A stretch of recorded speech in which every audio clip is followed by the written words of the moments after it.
Hello everyone, आज मैं आप लोग के लिए जियोटेक सब्जेक्ट का एक टॉपिक लेके आई हूँ, यूनिट वेट और डेंसिटी ऑफ सॉइल, जिसमें हम लोग देखेंगे bulk unit wait, dry density, saturated unit weight, submerge unit weight. इसका हम लोग देखेंगे डेरिवेशन डेफिनेशन के साथ।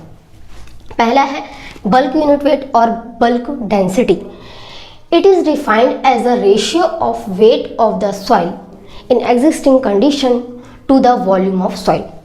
इसका कहने का मतलब है, जब हमारे पास कोई सॉइल होता है जिसका हमको डेंसिटी निकालना है, यूनिट वेट निकालना है, उसका ये हमारे पास फॉर्मूला है, जिसको हम लोग गामा से डिनोट करते हैं बल्क यूनिट वेट को। इसका फॉर्मूला है gamma is equal to W/V।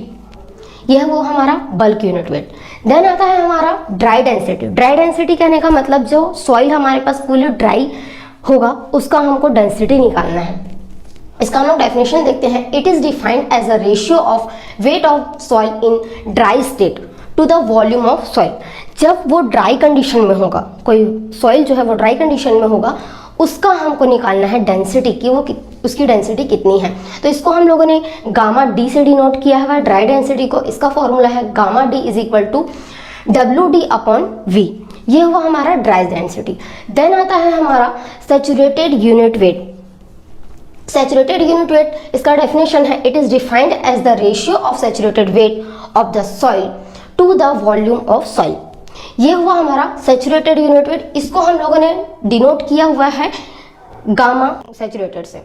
Gamma saturated unit wait का सैचुरेटेड यूनिट वेट का फॉर्मूला है, यहाँ पे हम लोगों ने गामा सैचुरेशन से हम लोगों ने इसको डिनोट किया हुआ है। Gamma saturated is equal to W saturated divide by volume. यहाँ पे हम लोग जो W saturated, weight of the saturated soil, यहाँ पे उसको हम लोग लिख सकते हैं weight of the soil plus weight of the water. ये दोनों मिला के सैचुरेटेड वेट हमारे पास आ जाता है। ये हुआ हमारा सैचुरेटेड यूनिट वेट। देन आता है submerge unit weight. Submerge unit weight, it is defined as the ratio of submerge weight of soil to the volume of soil.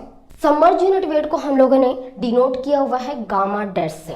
Submerge unit वेट के लिए हम लोगों के पास फॉर्मूला है gamma dash is equal to gamma saturated minus gamma W। Then इसको और हमको इनहेंस के देखेंगे यदि, तो ये आता है gamma dash is equal to half portion of the saturated unit weight. यहाँ पे हम लोग देख सकते हैं सैचुरेशन का क्या मतलब होता है, सबमर्ज जो यूनिट वेट होता है उसका क्या मतलब होता है कि आधा पोर्शन हमारे पास जो पानी है उसमें कोई हम लोगों ने कोई बॉडी ऐसे डुबा दी तो वो हाफ पोर्शन पानी कवर करता है, इसको हम लोग बोलते हैं सबमर्ज्ड। तो इस पोर्शन में से हमको निकालना है सबमर्ज यूनिट वेट। तो हाफ पोर्शन हमारे पास पानी रहेगा और वो हाफ पोर्शन जो कवर करेगा जो बॉडी है, तो वो दोनों मिला के बनेगा हमारा सबमर्ज यूनिट वेट। इसीलिए हम लोग देख सकते हैं कि ये जो सबमर्ज यूनिट वेट होता है वो half portion of the saturated unit wait होता है। देन इसको हम लोग ट्रांसफर कर दे 2 को। Gamma saturated is approximately is equal to the twice of the submerge unit weight. तो ये एक फॉर्मूला हुआ हमारे पास। हम लोग ये जो बल्क यूनिट वेट है, ड्राई डेंसिटी है, सैचुरेटेड यूनिट वेट है और सबमर्ज यूनिट वेट है, ये वेरी कैसे करता है उसको थोड़ा सा देखेंगे। कि सबसे बड़ा होता है हमारा जो गामा सैचुरेटेड होता है, गामा सैचुरेटेड यानी कि सैचुरेटेड यूनिट वेट, ये सबसे बड़ा होता है। देन होता है हमारा बल्क यूनिट वेट, उसके बाद होता है हमारा ड्राई यूनिट वेट और सबसे लास्ट में होता है सबमर्ज यूनिट वेट। ये हुआ हमारा यूनिट वेट ऑफ सॉइल। आज का हमारा टॉपिक यहीं पे खत्म होता है। इससे रिलेटेड कोई भी कमेंट हो तो आप कमेंट सेक्शन में हमको कमेंट कर सकते हैं, और नया टॉपिक यदि जानना हो, पढ़ना हो तो आप हमको कमेंट करके बता सकते हैं। Thank you.